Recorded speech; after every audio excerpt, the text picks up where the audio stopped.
Hi there, my name's Con. You can call me Canary if you like, that just means teacher. In our last session we covered basic setup, basic forms, basic principles of axe throwing overall, including the two-handed throw, the single overhand throw, and the underarm. Today I'm not going to be covering that again, so if you need a reminder or you want to learn the basic principles of this, check out the first episode. Otherwise, today is going to be just a bit of fun to watch and observe if you don't have an interest in learning this yourself. Now, I've made the decision to skip over the phrase intermediate here because all that intermediate throwing is going to really mean is that you've been doing the basics of axe throwing for long enough that you're fairly competent at doing it and you can hit targets with a reasonable level of accuracy as it is. It's not really like there's much more to learn in this, but we are going to go through some stuff today that I would consider to be more advanced, and considering this is such a niche sport to begin with, that's going to be looking a little bit niche in what we're learning as well. To start us off today, what we're going to talk about is how to impart power to an axe throw. The reason this wasn't covered in the last lesson is purely because people make the mistake quite commonly of thinking that you need to grip real tight and throw with absolutely everything you've got in you, and showing you how to impart power to begin with, it's actually a little bit counterintuitive. I want people to get the idea that when you throw, it should be nice and light, especially at 12 feet, the starting distance, just because you don't need to throw very hard at all. And so you're not going to get the idea of what this performative throw is about until you get that concept down to begin with. So it's just always better to leave this till later. For adding power into an axe throw, all we really want to do is add some hip rotation, and we want to make sure that we're getting our aim at the same time. We're moving forward quicker. That's pretty much it. And this hip rotation is where our power is actually being generated from. Although we bring this arm back, it's a bit of posturing. We're not really throwing any harder with the arm. We're bringing the hip round and then bringing the arm round with it as well. The arm looks like it's revved up, ready to go, but if I threw like this with my maximum fury, I'm probably not going to hit the point I'm aiming for. I'm probably going to miss.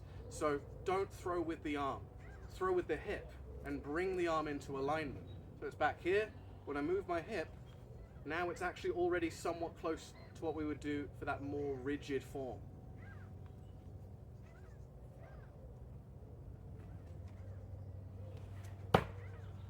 That's kind of what we're going for, and you can already see it's a bit left of the target where I'm aiming for. Keep that in mind. You don't need to throw with much power at all, right? It's not necessary. Now we're going to talk about walking towards our target. The reason we want to do this is to impart some forward momentum, the same way that when we're leaning or stepping, but also to set us up later for something in archery that we're going to talk about. The idea of throwing or hitting things on the move, to conserve your mobility, but also still be landing hits. It's fairly straightforward to get with axe throwing.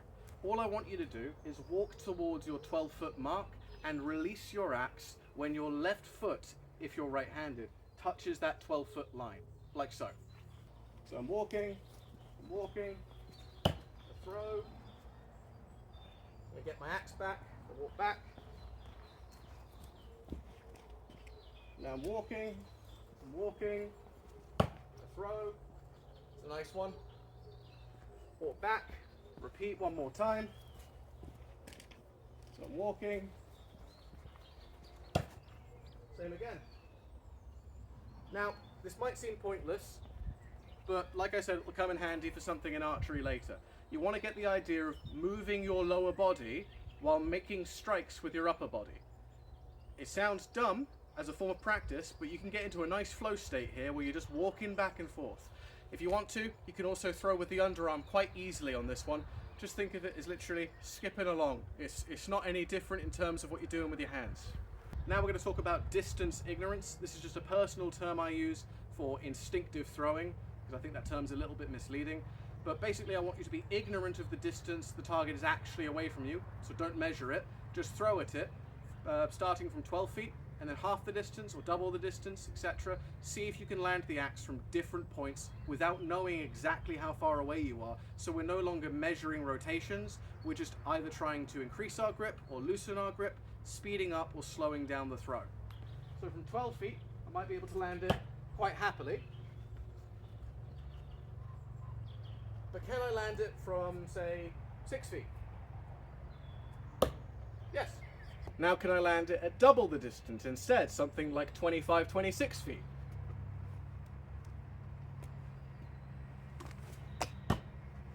not quite what I want. I'm a little bit over-rotated, so I need to go a little bit further. This is how we're going to figure out the distances in our mind's eye. We're not going to think about the actual distance on the ground. We're going to think about how the axe landed and remember what it looks like from different distances. Eventually, you will become distance ignorant. You will just throw the axe and it will either land nicely or it will just land on the target in some way. And you've got to think about that the next time you throw from that rough distance. Don't be too clinical about it. Just let your eyes and your hands coordinate with each other. Now what we'll move on to is clockwork practice. That's very simply making the axe land from different angles across the target, whether it be over, side, under, and then the other side of our body, same thing. Before we can continue with that though, I'm going to teach you two new throws. These are side shots. They don't work on planks. If you throw an axe sideways into planks, generally speaking, it's not going to stick. It might do if it's super duper sharp, but probably not. It's probably going to bounce back out and that's it. To throw a side shot, you've got two options. One is inside, one is outside. The inside right-hand side shot is inside the body, like this, right? We're going to balance it on our left-hand fingers, and we're going to aim with the elbow again, swinging and releasing towards the target like so. Just like that, for the inside. Now for the outside side shot, obviously, we're swinging the axe in from the outside of our body like this. And it's going to be a little bit harder to aim and a little bit harder to keep it going just because we're not balancing that axe head on our fingers like we were with the inside side shot. But just try it a good few times.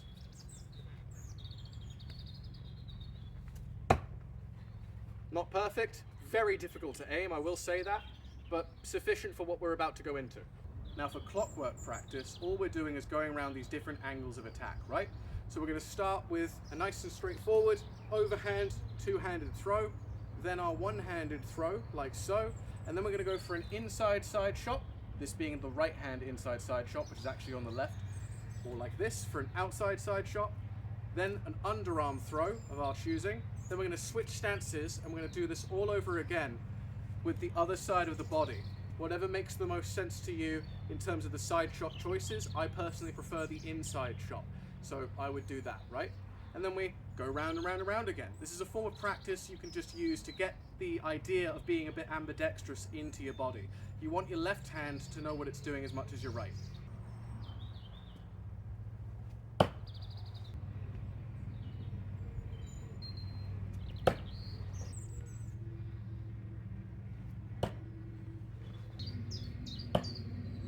And then we're going to swap hands, obviously.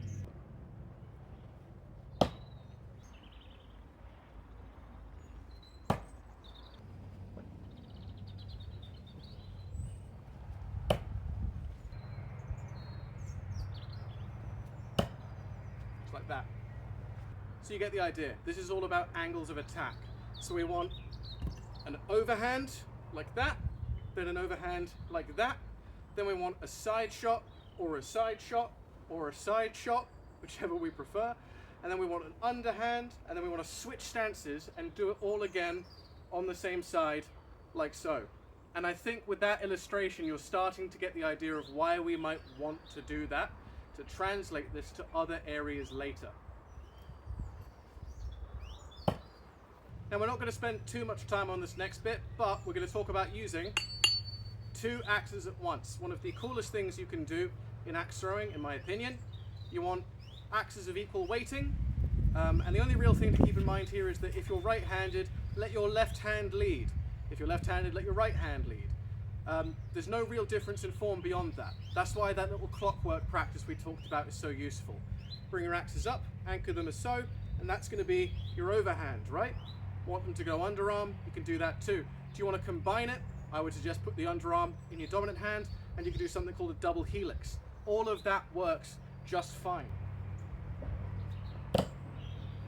See what I mean? Things like the double helix, like you just saw, just take it steady. It's about combining techniques you already know, not trying to reinvent the wheel or anything. That's why we're not spending too much time on that today. On the note of trick shots, we're going to talk about handling practice. That is just practice handling an axe. So whether you're doing rotations or double rotations or something of that nature, or swapping hands, these things are just to get you used to the weight of your axe and get you comfortable manipulating it. The more confidently you can handle your instrument, the easier it's going to be to use it in your sport, your martial art, whatever you want to think of it as. Again, thinking ahead to archery, doing little spins with your fingers with an arrow seems a bit redundant until you think about how much dexterity you actually need to thread, knock, draw and loose in a very rapid succession. You want to get good at handling these objects, just because it's then much easier to put them into practice as trick shots. One really, really easy one that I'm going to teach you today is called a false start throw. It's nothing complicated. You're going to get ready as if you're swinging through, and then when you swing through, let the axe drop in your hand, either with this posture or this. It doesn't matter. I just like this one more with the finger running up to slow it down. Let it come through, and then catch your axe behind you. If you get it to go high enough, you can swing through almost immediately towards your target, hence false start throw. Little tricks like this are purely a bit of fun and performance. It's nothing that really highlights your technical ability in terms of accuracy or landing on a target or anything. It's just a bit of fun. Any trick shot you want to perform, whether it be catching cans with your axe, whether it be doing some sort of weird ricochet shot where you bounce the axe off of a wall and into something else, just take it steadily. Be really careful. Don't think that that's the goal. It's a bit of performance. If you want to watch trick shots in like a full reel, like you see all the different options that I know of at least, there are shorts available on my YouTube channel. Have a look at them. I've posted those older videos so you can see what someone might do with an axe if they got a bit imaginative. It's just what I've observed from other people, that I've practiced, that I've learned. You can probably do the same. But just for the sake of it, let's do a false start throw. Swing up as if you're going to do a normal throw, swing through, catch, and then swing through. In my one, I like to let it spin a few times in the air.